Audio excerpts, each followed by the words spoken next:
So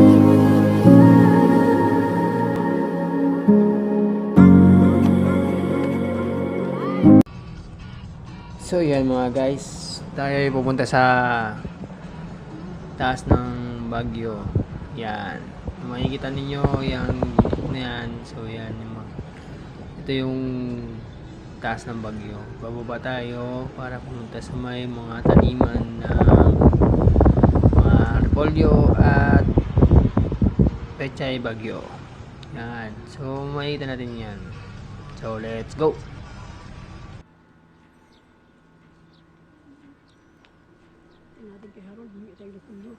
So ayan mga ka-vlog, makikita ninyo yung mga pechay Baguio. Yan, nakita nyo yung sa baba na yan. Yan yung mga pechay, repolyo yung mga yan pala. Thank you for watching.